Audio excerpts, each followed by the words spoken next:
All right, guys, so today I'm actually really excited about today's episode of the Cymatics Show. We actually have a guy named Blank.for.ms in who Drew has actually been looking up to and watching his videos a lot. This guy is an expert at vintage equipment, tape recorders, real-life synthesizers, doing a lot of interesting stuff you don't see people doing in the music industry very often. Not to mention he's had some releases on Bitbird, and we just thought he would be an amazing person, I mean, honestly, to bring in for us, because like Drew's been really going in, especially with Project Dreams, and you guys have seen with Eternity, that really learning a lot about the vintage equipment, because as you'll learn in this episode, there's actually a lot of great stuff that you can do with that style of equipment. And one thing I think is important, guys, there's a lot of different ways to do production, and this whole, like, using the vintage equipment is really like a lost art. Like, a lot of the gear this guy's going to be talking about is stuff that almost nobody's using, and I think it's super valuable. So just pay attention to it, listen with an open mind, and honestly, like, you know, maybe this is the time where you invest in a piece of equipment or just get opened up to this world, and I think you'll learn a lot from it. But anyways, we're going to jump right into it. I just wanted to give this quick intro because the first about minute and a half did get lost in our episode due to some technical difficulties, but we'll hop right in. All right, guys, we got another episode of the Cymatics Show. Super interesting guest today. We have Tyler Gilmore. How's it going, man? Doing well. How are you? Doing pretty good. He's also known as Blank.for.ms. You guys might know him as blankfor.ms, which we were calling him That's for. what we were calling him until this morning, actually. But I just want to give a quick introduction to Tyler because he's super interesting.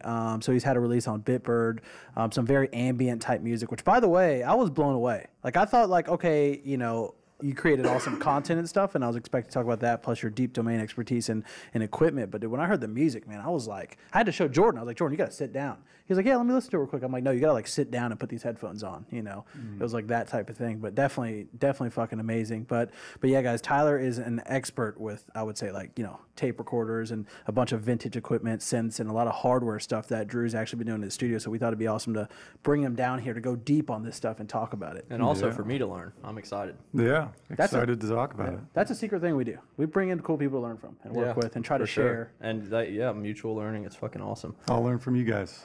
Cool. I mean, we can start with just some music production stuff. Like, how'd you actually get into it in the first place? Yeah, it's been a long story. So I've been into music since as a kid, always, since I was like, I don't know, I started piano at 9. I was just always super into it. And originally I got into making acoustic music. I was doing jazz and classical, went to school for all that stuff.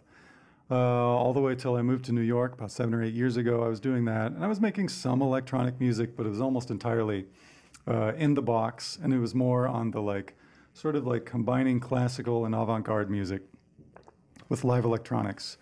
And so I was doing that for a few years in New York, improvising with people a lot, but sort of wanting to find a new outlet, wanting to find new audiences, wanting to like connect with different kinds of musicians, because I'd always been into electronic music, but sort of like hadn't quite let myself get there or something. I'd always been sort of like in this box of what I had learned in music school and what I had done up to that point, what all my teachers had sort of like just led me into doing, for better or for worse. And so I bought my first synth, which is just a little Volca keys, Korg Volca keys. Actually, I was going to ask you about it because I see you use it all the time. Yeah, I love that thing. And part of what got me excited about just messing around with synths was watching people on Instagram mess around with synths. And so as soon as I got it and started making things, I was like, I bet I could do that.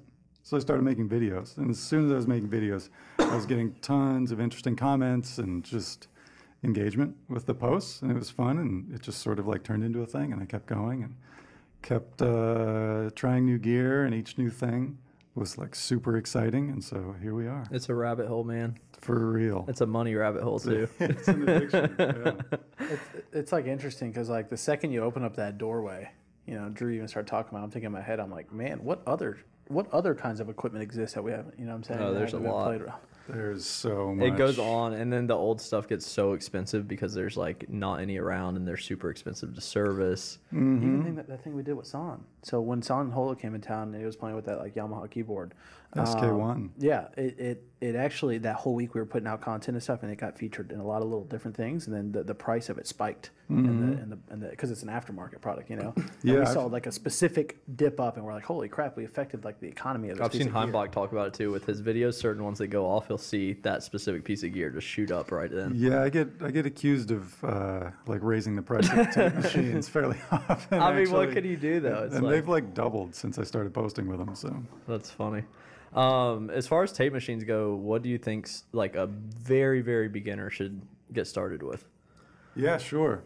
So the two things you want are like a good mixer, like some sort of like small mixing board that is a part of the machine, and then also pitch control. And the more pitch control you have, the better. So like some of them have like a fast speed, slow speed switch that's like double the speed, and then also a dial that'll just make it faster or slower.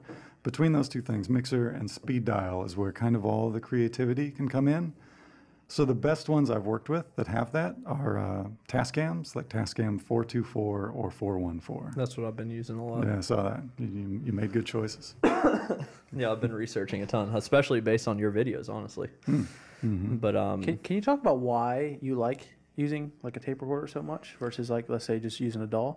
Yeah, sure. I mean, it's a little like, I don't know what the word is. Because I don't think our magic. producers, by the way, fully understand it, because I didn't even fully understand it. And then Drew, like, even as he was talking about it, especially then when I heard the result, I was like, oh, this is why. You know what I'm saying? Sure, yeah.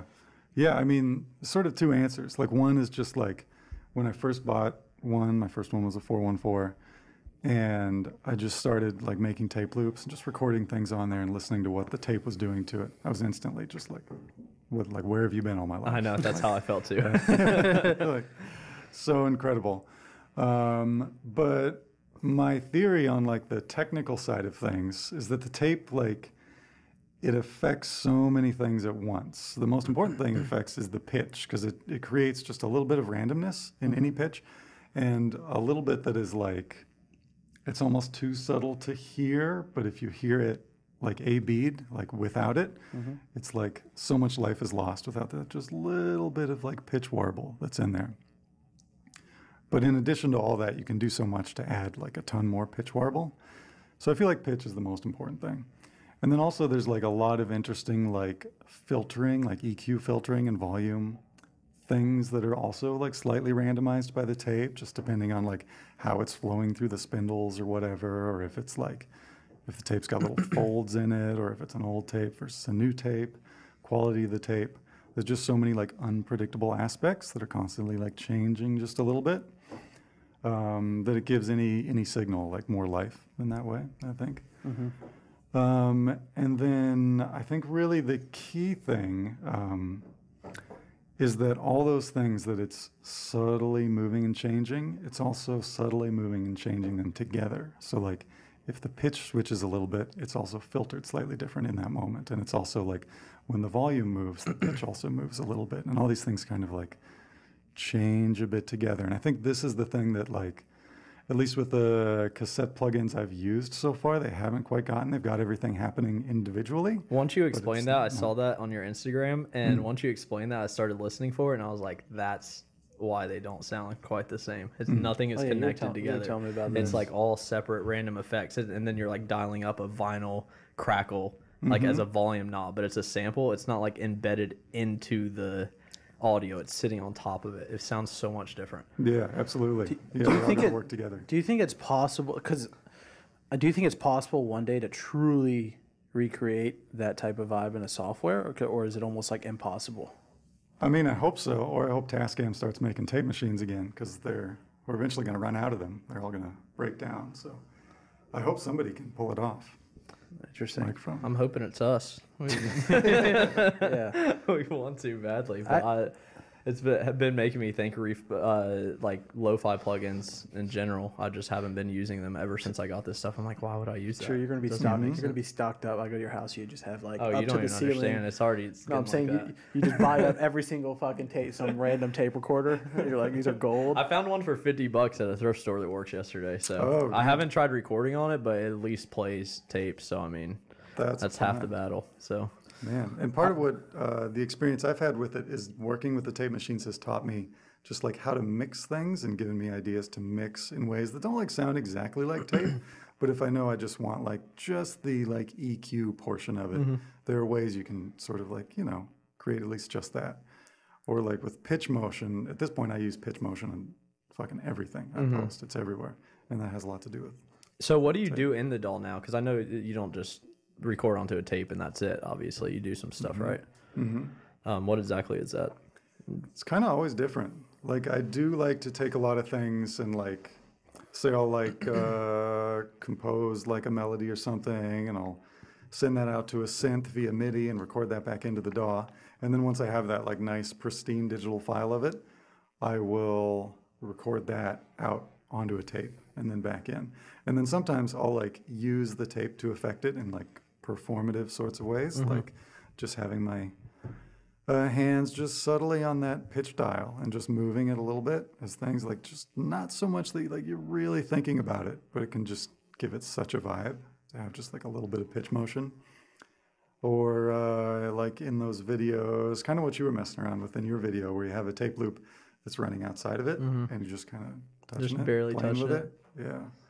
Yeah, it gives it such a nice quality. When you're going to make your music, I hear so many random elements all over the place, right? That are like interesting textures, tones, and stuff you just wouldn't expect from it. It doesn't feel like you can predict it. You know what I'm saying?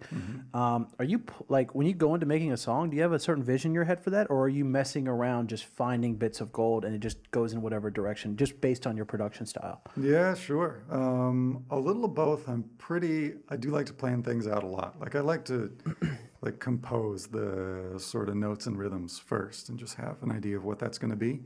And oftentimes I'll have that fully like in the DAW ahead of time and just create that on like soft synths or whatever, and even map out a form or like half of the form or something, just so I know how that stuff's going to happen. Because I find that when I have like notes and rhythms and good chords and all that stuff like in place, it's going to like everything else is going to be like exponentially better based on that. It like builds on that. So yeah, I'll start there, and then I'll just start like sending things out to tape or just seeing, using pedals, sort of like texturizing things as like one of the later steps, I guess, in the process.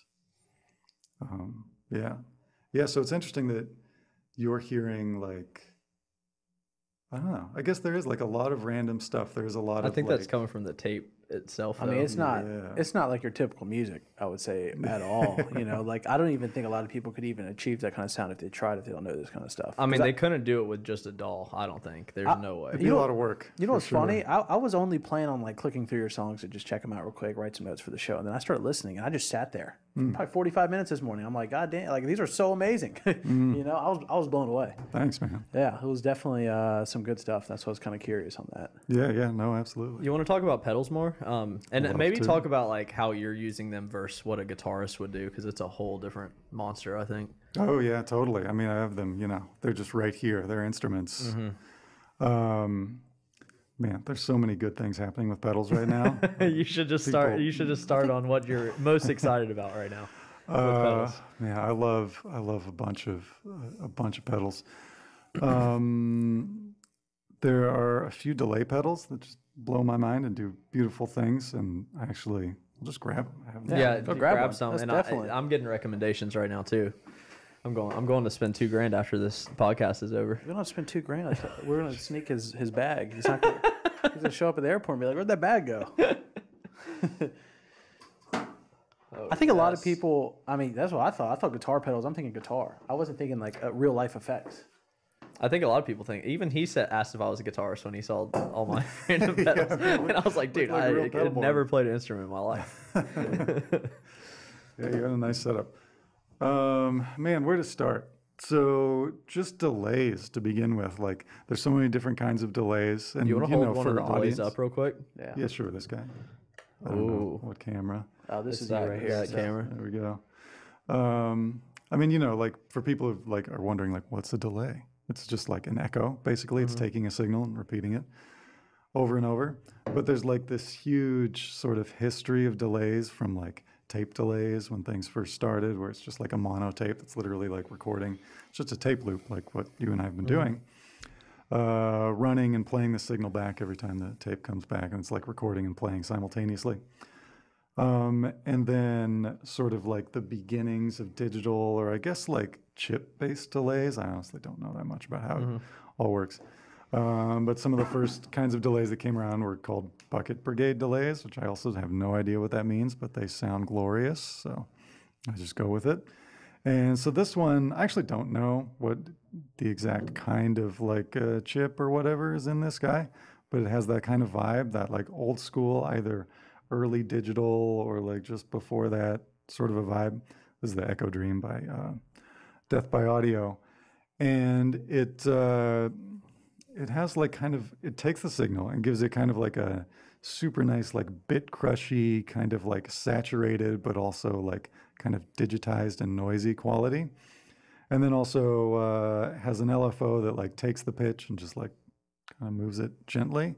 And then you can also feedback delays on top of themselves. So you can get all these versions of a sound sort of like in a soup on top of each other. And they're all sort of like pitch-wise a little different. So they start to sort of like beat against each other and contrast. You can get these really lovely kind of like ugly or, more mellow tones of just one sound, just kind of against each other. And then it's also got like an incredible like fuzz distortion that goes over the top of it. And so it's just like, I don't know, it's a vibe. How many pedals do you usually use together at one time? I don't tend to actually like string them up in a row like a guitar player would very often. I've noticed you usually use one, right? Yeah, I'll just try to like find like what the right, like, just what the vibe is with that pedal. Sometimes two in a row, but not much more than that. Is it something that comes quick when you hook it up, like within 10 minutes, or is it something you're messing with for hours just to look for a little? A lot of times quick, and I don't even realize it. Like a lot of times I'll get a new pedal and start playing with it and realize like an hour later I should have recorded what happened in the first 5 minutes, because that's when the really good stuff happens.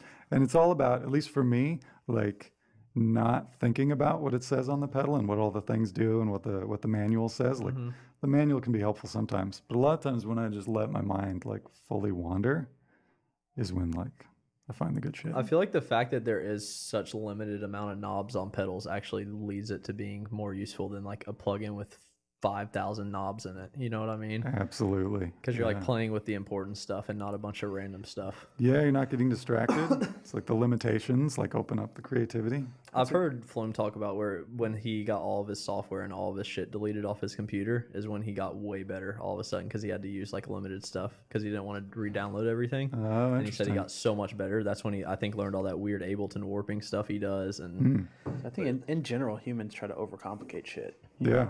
They think the answer is like some crazy thing when it's really usually getting the basics down really well. oh yeah, for sure. Absolutely. Yeah, looking at DAWs oftentimes just makes my mind melt.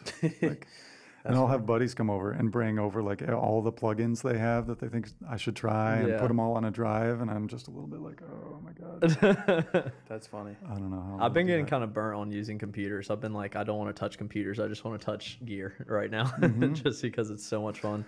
You want to talk about the mood pedal a little bit? Yeah, it's a lovely guy. This is like, it's kind of a looper, but they did super interesting things with it, like having it, it doesn't just loop the signal, it like cuts it up in a somewhat randomized way, so you don't have full control over what the signal is going to be. You're sort of like at the mercy of whatever it chops up and creates, but it tends to create like an interesting texture. You have a little control over like what the texture feels like, but not that much.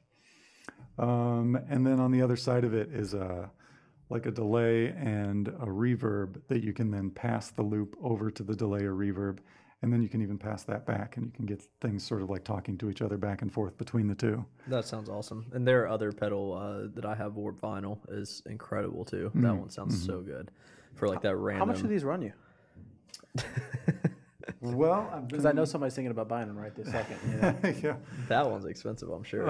I've been fortunate enough to work with a lot of companies, including I think pretty much everybody here, in the rollouts of their pedals. So I've been working with these in trade, so I couldn't tell you what they cost, but I know the Chase Bliss ones are expensive. All theirs are like for a pedal $350 to $500. okay. It gets up there. But then like how much? I'm sure some of these are probably a little bit cheaper, like $200 or less. I would imagine.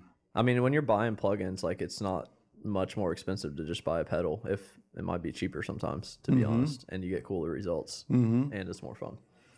Yeah. Oh, it's interesting. I got a. So first off, I like your Instagram captions specifically. thanks. Yeah, I feel like I get a little like music inspiration quote or some sort of food for information for thought. I have one right here. I want to read to you and kind of get your thoughts on this whole thing as a whole that you read. You're worried. He's like, what the fuck did I write down? What the fuck did I random say? I thought it was interesting. It stuck out to me. I actually wanted to I was going to cut it and make it into a post. You wrote down, isn't it better when it feels broken? Every time I try to make something sound good, it comes out too sweet and clean. Every time I throw all caution to the wind and really start fucking up the sounds, I get interesting results. I thought that was super interesting. You know, Awesome. Yeah. is that a good way to maybe explain your creative process a bit? Yeah, for sure. Yeah, I totally feel that. That's fairly recent. Yeah, absolutely. Like I'm always better when I'm turning the brain off and just sort of like, letting things get messed up and just not caring about what it feels like it's supposed to be in any sense. And usually that's when the good things happen. And it's usually not when I'm doing something I've planned. Like obviously I was saying earlier, I like create compositions, but almost having the structure of those compositions in the DAW already allows me to, when I start like busting them out into like delays and whatnot, because the structure's already there, I can just kind of go off and let my subconscious like play, and then it gets more interesting from there. That's hard to get in that mode. How do you get into the mode where you're like, I'm not going to think about this and I'm going to just let my brain wander? Because that's a hard. Man, I don't know. I've gotten that question before. I'm kind of a space cadet, so I feel like I get there easily. It's like where I naturally want to be, I guess. I don't know. I mean, definitely, like making sure to like set aside all your stresses. So like if I'm going to be working a lot in a few days, I'll oftentimes like take a few days and just try to knock off my entire to-do list. So there's nothing that's like sitting in the back of my brain at all. And whatever I can't get done, I'll like make a plan for when it's going to get done and how it's going to get done. So that when I'm just like in the studio working, there's nothing else that can possibly be existing. Even in places where I'm not even conscious of them existing, I feel like those stresses still impact you. So I try to set aside time. And when I can set aside like full days, multiple full days, that's when I can like really get in a space. Do you know when you're in it, or do you realize after? Because I feel like I realize after sometimes. I was like, whoa, I was just in this really good space, but I didn't even realize that. It's like flow state. Yeah. For sure. Yeah, a lot of times, at least I won't realize until I'm like later in the day, like having to talk to people or something. And it's like, oh, wow. It's weird to talk to people now. I'm like in the wrong space for this. Yeah. Are you like outcome, like not dependent on your outcome in that state, you would say? Like not worried if the song comes out good or bad, you're just having fun? Yeah. I feel like, at least have you guys ever seen, where did I see this? This was years ago. There was like a quote from Madlib or something where he's like, you guys don't even hear like 10% of what I make. Like it's just the smallest bit. And I feel like as an artist, like you gotta be like so comfortable with making a ton of crap. Because like there's this like John Steinbeck quote. It's like, I'm not a good writer, I'm a good rewriter. And I feel like I'm the same way. Like I just have to like create a ton, and then like the skill is in going back and like finding when the good moments were, and just knowing that those are the moments to like share with folks. So like a 30-second clip on Instagram was probably like an hour or more of recording, and me just like figuring out like, here's the moment when it hit, and sharing that. No, that's awesome. Do you want to talk about some of the synths you use? Yeah, I love synths. I mean, I feel like we could talk about this all day. We are going to be talking about this all day after the podcast too. For sure. Yeah, I mean, I use a bunch of different stuff. Like I was saying earlier, I started by using just little guys, little Korg Volcas, which are lovely and awful all at once, like super limited, but at times super wonderful. The fucking chord, the keys, the Volca keys is awesome. That's the first one I got. Volca FM's super great too. So once I got those, I just, had the addiction. And I picked up a Moog Sub-Fatty, which is a monophonic synth. And it's just like the quality of oscillator and just like how it sounds. It's just so nice and clear and like fits in a mix. What do you use nicely. that for? Just bass lines? Mostly bass. And when I bought it, because it's like marketed as a bass synth, and when I bought it, I was like, no, I'm going to use this for everything. but it's just so good for bass. Yeah, I feel like I mean, you could only do leads and bass basically. You can't do chords on it. Oh yeah, So absolutely.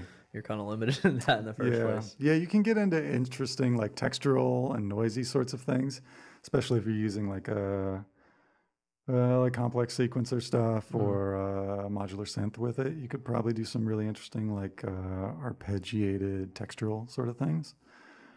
But yeah, for bass, that's just so incredible because you can like dial in just like the perfect amount of like whatever harmonic you need to pop out on top, or like whatever sort of like all the filtering qualities.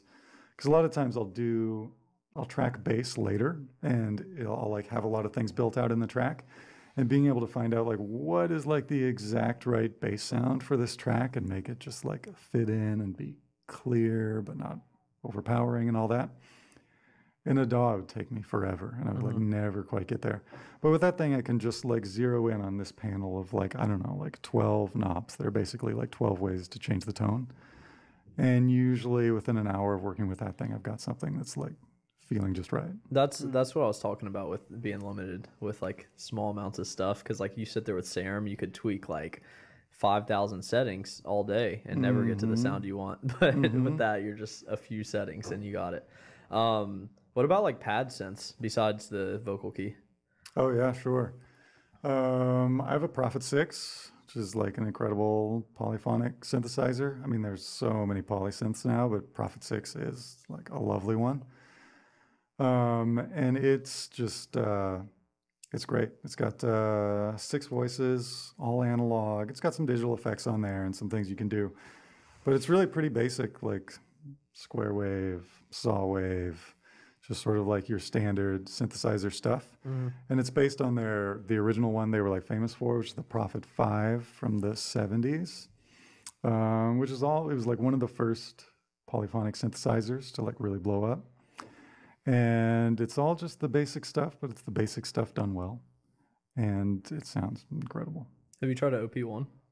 I've never tried an OP1. I've been wanting to get one. I've been seeing some cool stuff lately with Is that one that's super expensive on the resale market? Yeah, because they saw they were getting high resale, so then they relaunched Teenage Engineering. Relaunched with the resale price that people were reselling them for instead of the original price. And people got pissed. Yeah, it went up a lot. It was like 150% of what it originally was. It was like plus like $700. Dude, streetwear companies probably get shit for that. Oh yeah, like imagine Supreme saw that their stuff was reselling for like 5,000. But they're like, okay, well everything's gonna be this much now. Like, what the hell are you doing? They're like some Jordans are like yeah, I want to get one of now. those though. I've been seeing some really cool stuff with tape loop stuff people have been doing on YouTube. I mean, tons of people. Oh yeah, we haven't even talked about tape loops yet. We mentioned them, but people don't even know what they are. So you want to first explain maybe what they are? Yeah, tape loops are awesome. It's a really simple concept. It's like just, you imagine, we're talking about cassette tapes, and they're just running literal tape in their little plastic shell, and it's just running through and from one side to the other. But you can very easily just take some of that tape and splice it together, like literally with Scotch tape, tape it together into a literal loop, and just let that loop run through, and it just plays, just loops infinitely. And so using those, you can kind of turn your tape machine into like a textural instrument. You can record things on, spit it out through pedals or into the DAW. And sort of the magic of tape loops is that they are inherently imperfect, like just in the like taping it together and getting your hands all over it and whatnot.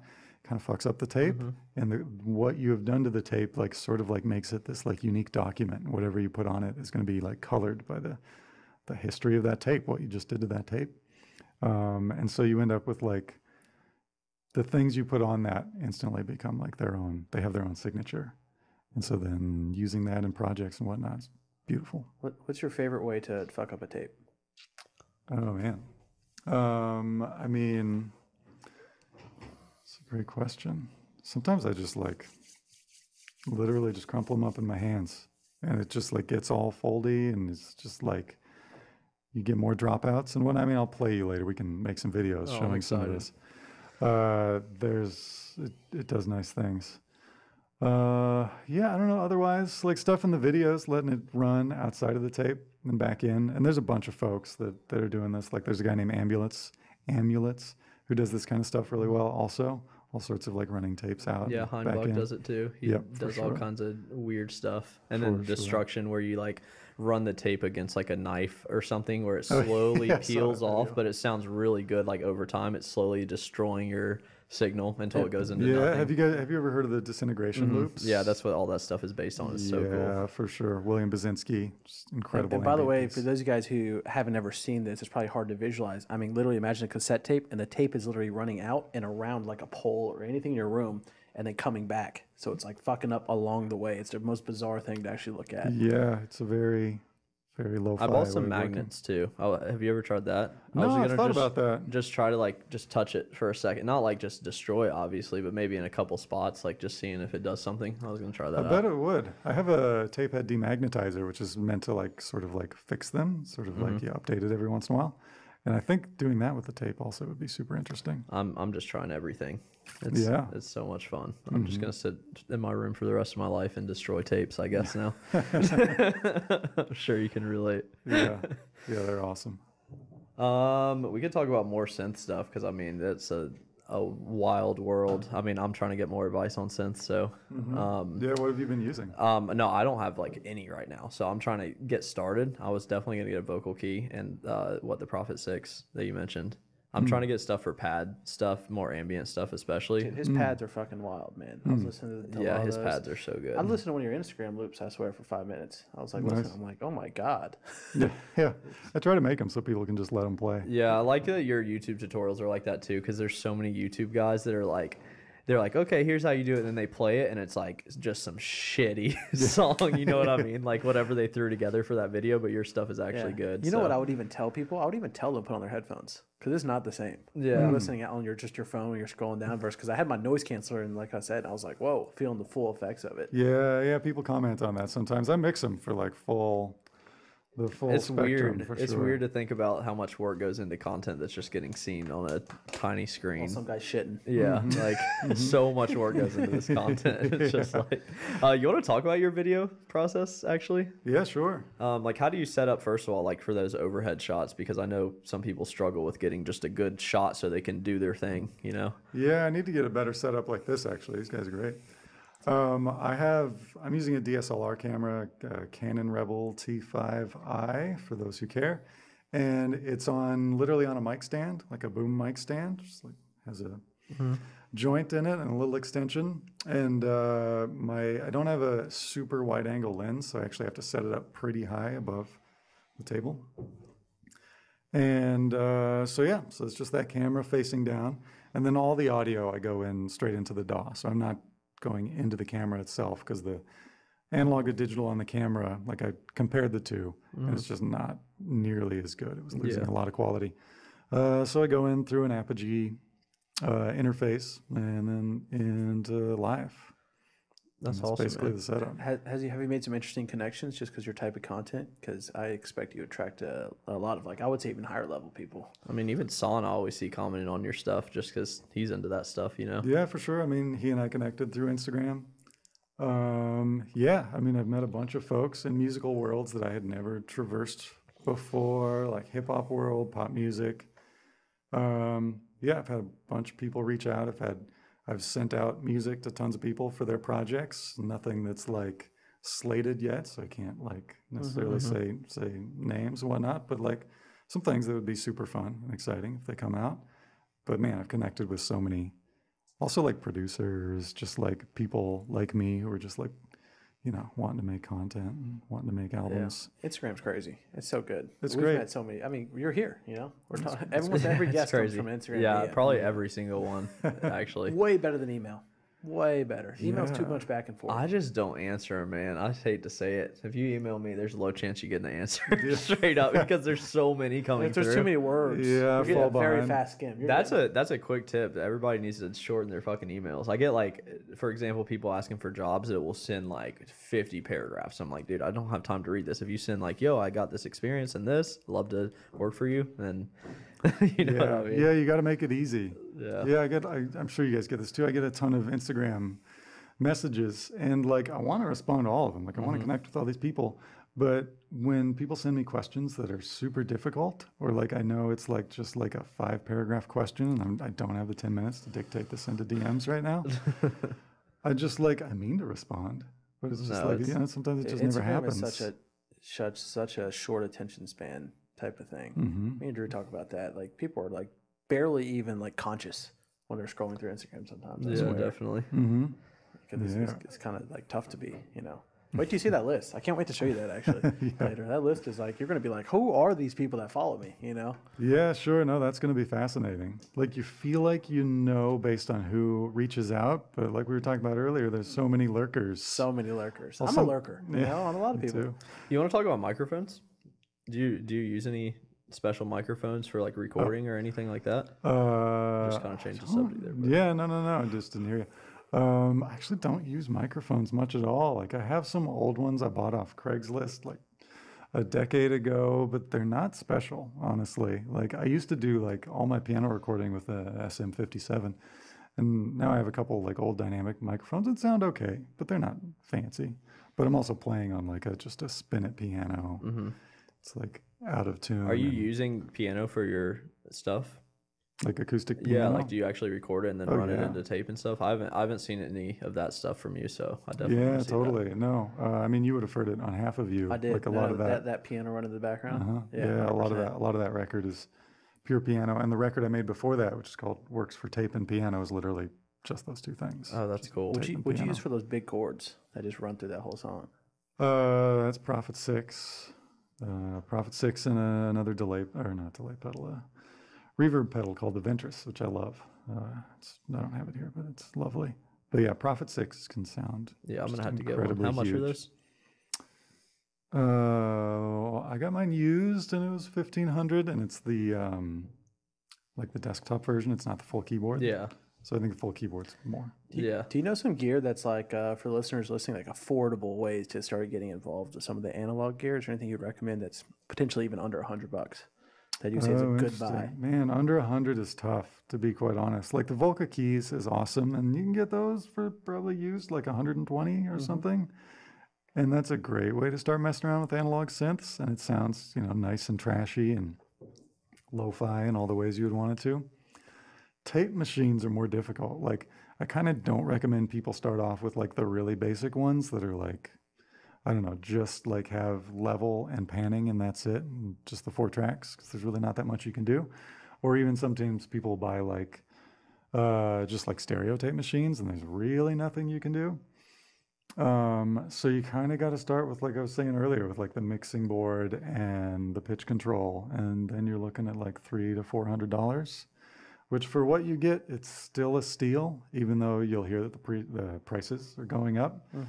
They can still do so much. I mean, they're not awesome. like $400. Like if you're investing in like rockets or something like that, it's not that much money, because they're still $400 right now. Well, you don't also have to buy that 30 times a year. Like this could be one thing you're saving up for, and you snag one. And if you're buying good gear and taking care of it, you're not really like losing money. You're just like putting it there, and if you want to sell that in a year, you're probably that's a really good point. Actually, a lot of people don't know that. I actually found that out not too long ago, because Reed Stefan told me he literally will buy keyboards and just keep them in the closet and as an investment for later on to sell, because he knows they're going to go up in value in a few years. So yeah, it's actually a really good investment. So yeah, I think people are doing that with tape machines a lot these days. Yeah, I might have to just keep hoarding them like I am right now. Yeah, you're going to be the one that raises the price. I mean, I feel like this podcast is raising the price right now. I better go buy a few after this. They'll all be disappeared, and then you'll see a little tab on Cymatics' site. It's like vintage gear. Only place you can buy this. Yeah, right. 3,000. No, they're always kind of coming. You gotta like look like every week. It's not like something that you just look once. You look every week and wait till one comes up on the market, because it's like people selling them. It's not like they're on Amazon or something to buy, unfortunately. Do they not have anything new like that? Nothing that's a full-fledged 4-track. What's the other 4-track that you use? It's a black one. I have a bunch. That one, you're probably thinking of the Porta 1, which is an earlier Tascam, and it's just like before they got super plasticky and like blue or whatever they often tend to be. It's just a little earlier, but it's great. It's like maybe a little higher quality in terms of like build, and some of the components sound like better than the other ones, But it's also, the mixer's a little noisier, so in some ways it's not as great. But it's the same basic thing: pitch control, a mixer, 2 speeds. Do you notice that all those have like different characteristics? Like one thing we noticed with the 424 is that we could run drums through it way hotter, but then the 414 would clip a lot easier. Do you notice a lot of stuff like that? Yeah, I have 2 414s, and they sound totally different from each other. Wow, the same thing. Yeah, I think it's because the stuff is also old, and some people have serviced them, and some people haven't. Yeah, it's a little bit of a crapshoot. Like it's when you're buying these, it's always a little risky. But sometimes you get something that just sounds magical. That's the only way to describe all this, is just magic. Yeah, for sure. And that's a good point about running things like just through the mixing board.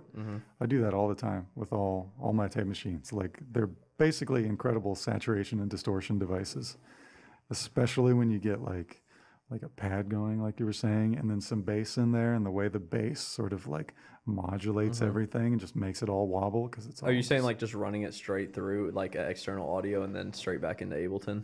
Yeah. Like without doing anything? Definitely. Yeah, I noticed it sounds so good even just doing that. Yeah, like if you have an interface, like an 8 out, 8 in interface, or even 4. Yeah. Actually, 4 would be all you need, and just literally just outs into the tape machine and then back into the DAW, and you're just messing with like how much you're saturating and distorting things. And then also, this is why having the mixer is so great, the EQ, like highs and lows, because a lot of times the highs and lows on those machines just sound beautiful in an 80s, early 90s sort of a way. The amount of like character you can add to a sound, or just like sound design stuff you can do, it's awesome. Have you ever had some sort of accident that sounded amazing, but you can't recreate it? Oh, for sure. Every day. Man, yeah. Yeah, all the time.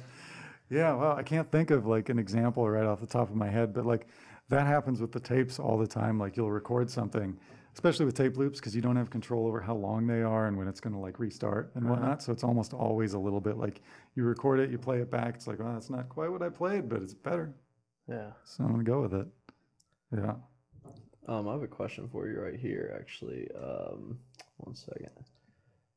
I was gonna ask you about drums, because that's one thing you don't do a lot, at least on Instagram, a lot of content that has drums in it, but you do have music with drums in it. So how do you approach writing them and then also processing them? They're pretty fucking minimal too. Yeah. Yeah. I don't go huge on that. I'm sort of like starting to a little more, but man, to be honest, I'm still learning. Like I haven't messed with a lot of like drum sample packs, sample sets, or even like what's on the gear I have, like samplers I have and whatnot.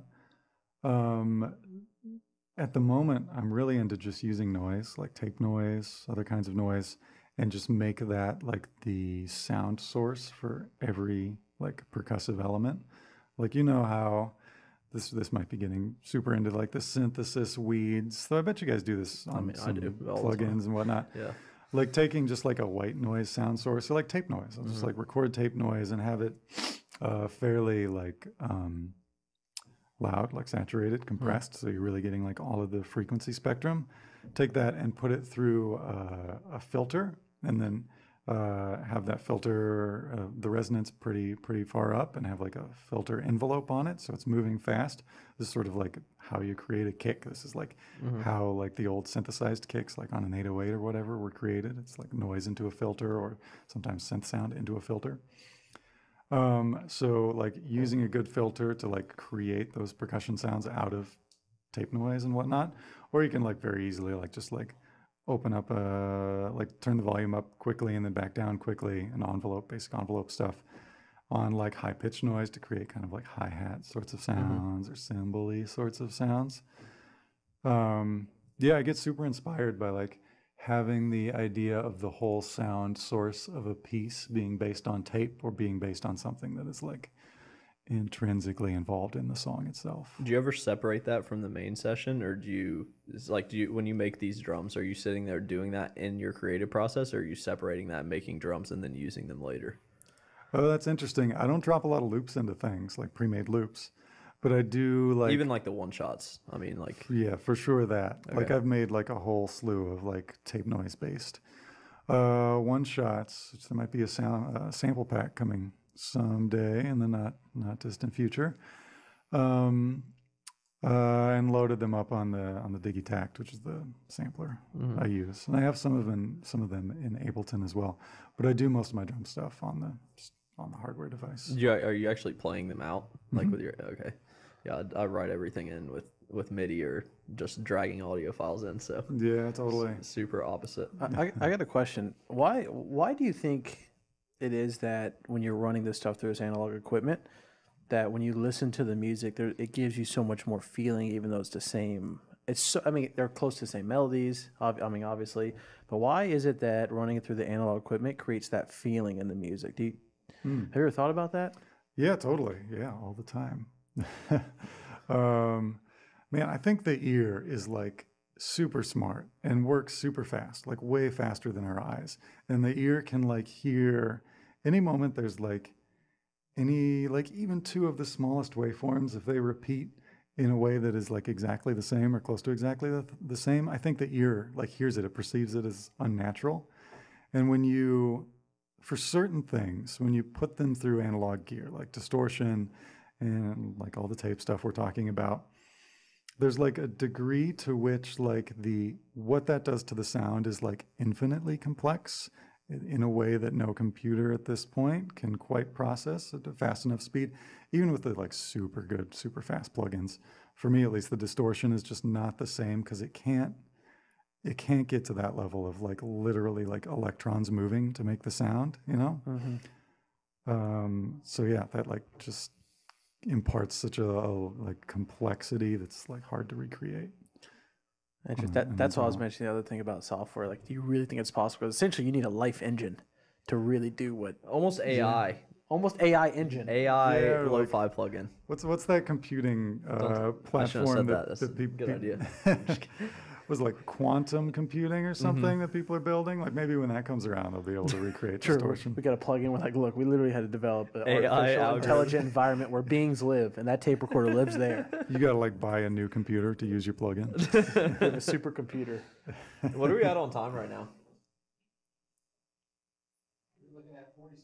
Oh, sweet. Yeah, we can wrap it up pretty soon because we got to do workshops today. We got to do Yeah, for sure. all kinds of shit. I mean, we flew can. by. Yeah, this was an awesome episode, man. I think there's a lot of people who this is their first touch of this kind of stuff. Like first touch, they didn't even know. Yeah, what any of it was. is. I noticed that on my post. It was like they'd never even seen it before. I get so many comments that are like, "What the fuck are you doing?" They thought I invented that, and I was like, no, I did not. I did not invent this shit. This shit has been going on for many, many years. Also, I don't think the names are correct either. Like, for example, saying the word lo-fi, doesn't come to their head. Like the way they're thinking like chill lo-fi beats, 24/7 mix. Agree. Or even- yeah, they're imagining like anime videos and studying on YouTube and shit. And also just the like that comes from the word like low fidelity, obviously.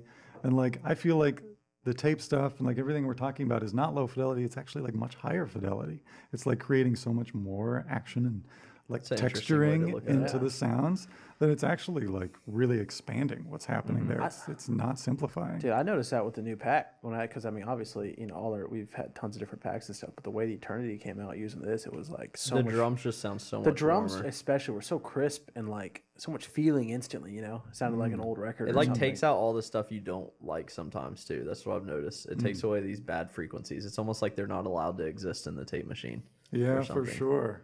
Yeah. It's we could talk about this all day. We're about to. Yeah. I'm excited. I'm excited to go to my house so we can actually play with some stuff. Yeah, I Yeah, think we're gonna we make should some probably wrap it sounds. up one last question. Yeah, instead of doing a let's- bonus round. I think that's better because we got a lot of. Wait, do what? Well, I'm saying you want to do one last question instead of the bonus round. Yeah, that's fine. I Yeah, mean, just 'cause we got a I don't know busy if we day need to today. do the bonus round on every single episode, anyways. What's the bonus round? We just like do like a bonus round on Spotify and SoundCloud only, but it's kind of hard work to go over there, obviously. So Yeah, that's cool. Oh, by the way, you know, we created a web page that has every single episode and it has every single winner from every single episode. oh, that's cool. That's a good idea. It's about to be ready. So, for those of you who kept saying we said we keep announcing, but it's actually going to be very soon. We should actually announce those too. Yeah. All right. Are we gonna do a giveaway? I mean, yeah, we still do a giveaway. Yeah. You can run it real quick and then we'll ask a couple more questions. Yeah. All right. So a couple things here before we do the giveaway. I want to say that what do you want people to walk away with? Where do you want them to find you? Check out. all that kind of great Definitely stuff. check out his Instagram right now. If you want to promote anything, feel free to promote whatever you want to. Totally. Yeah, check out the Instagram. You can just search blank forms. There's a dot before the MS, but a lot of times it comes up before you've gotten that far in the search. And check out my new EP. You can find it everywhere, Spotify, all those places. Yeah, come follow me. Come say hello. Ask me questions. Yeah, I saw you're super active on there, replying to people and stuff. Yeah, for sure. I like to meet everybody. Yeah, definitely worth checking out. We'll be linking them up and probably posting you on Instagram and stuff so people find you. Sweet. And you have sample packs, right? That's true. Yeah. I do. A couple of them. Tape Haze 1, Tape Haze 2. Yeah, absolutely. Tape haze. What does haze mean? It's just a Drew likes that. abstract description. I thought it had like Drew a weed leaf on the cover or something. Drew was hoping for something else. It's funny. All right, cool. Well, yeah, let's go ahead and do a giveaway here. So we'll give away 5 $100 gift cards. Let's just say, what was your favorite, maybe, Favorite piece of gear that was talked about? gear That'd be a or good technique or like interesting thing that you learned that you thought was just super awesome in this episode? We'd love to hear one. it. There's a lot on this one.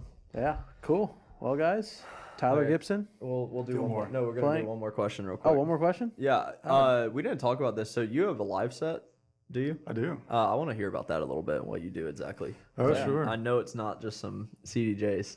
Yeah, for sure. Yeah. So I use the 414, the tape machine, 4-track tape machine. I sort of like have a signal flow with it. So there's that. It's running into my modular setup, which we didn't even talk about modular, which is probably good because that is just a rabbit hole. That is a rabbit hole in itself. But essentially, it's running into this effect setup I've built that has some like delays and harmonizers and EQ stuff, filter stuff I can put upon the whole sound. And then that flows into a reverb that just then goes finally out to the house sound. But basically 99% of what I'm doing is on the tape machine. And I have a bunch of tape loops that I'll just sort of like improvise with and build textures with. And then I also have like full tracks that have been built in the DAW that I have broken out onto the 4 tracks on the tape machine. And so then I can sort of like mix in elements from the tracks and kind of improvise a live version of the track that is still like very much true to the original track. It just kind of flows through everything. And with all of the stuff like this that I have, I can take what already exists, what people have already heard, and just kind of like expand upon it and make it super like woozy or textural or just, whatever is right for the moment. That's cool. Do you play a lot of those? I don't play out a ton. Yeah. I love Sounds to. like I love it's to hard, be in. kind of a little bit. It's actually now that I've got process. the live set built up, it's actually pretty fun. So you need to come but- play at our showcase in New York. We do our Yeah, artist showcase night. We'll get you a slot. Dude, Bring you up- would be doing way more than what the other people are doing. They're just plugging in their phones most of the time. So Yeah, I mean, I'm definitely more of a like working in the lab sort of a guy than going out and playing for people, but I do enjoy it when I do it. that's awesome, man. Cool. Cool. Well, we can wrap it up on that. Sweet. This is a really cool episode. Yeah, this is fun. Another episode Sweet. in the bank.